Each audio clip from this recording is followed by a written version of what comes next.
Хайраа чав өөр юм аяа гахаа шиг. Миний яарч гисэн. Юу нэ? Юу ч гээгүй хараа. Аль миний хэлдэг үү? Эдэн. Би наага бүгднийг эдэн.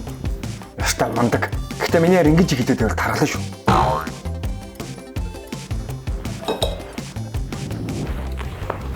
Хараа зүгээр үү? Хараа яасан бэ? Яа, миний яар чи ямар хөөрхөн болцсон. Аль үнси? За яах юм бэ? Таргалчин. Наа үнсгэр яхаараа таргалсан. Хараа, миний хоснуудыг уугаад өгч. За яах юм бэ? Таргалчин. Ойлоо кино төв. Амьдрал чамд хоош өрөх гэдэг Монголд та янз бүрийн зурлал гарсан байл.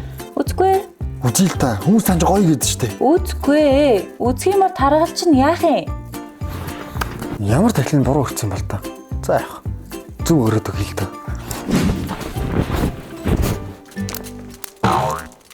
Хараа юу гэж байгаа? Гарчгүй. Манай гадаг үлдийн талбай байхгүй шүү дээ. Талбайтай болтлонгүй.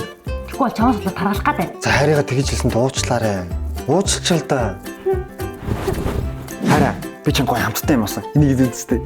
Яах юм бэ? Таргалчин. Хараа энэ юусоо таргалахгүй. Энэ грин бич болно. Солонгосын тосон чараагүй, жинсэн, шар чимнөр амттай байхгүй юу? Шин тижэл эслэгээр баялаг, нүүрс ус, уургийн агуулмжтай, нөөшлөгч бодисгүй, эрүүл амттай. Дотроо 21 төрлийн үр тариа, 8 төрлийн новооны орцтой, гүзээлзгэн, банан, ваниль гэсэн 3 төрлийн амттай. Амттан гэдмээр санагдвал таргалсан гэж санаа зовх зүйлгүйгээр эрүүл амттан грин бич ролыг итгэл болно. J25 болон Эфес судалгааны төвөөр борлуулагдж байгаа юм байлээ. Лааж гастэй.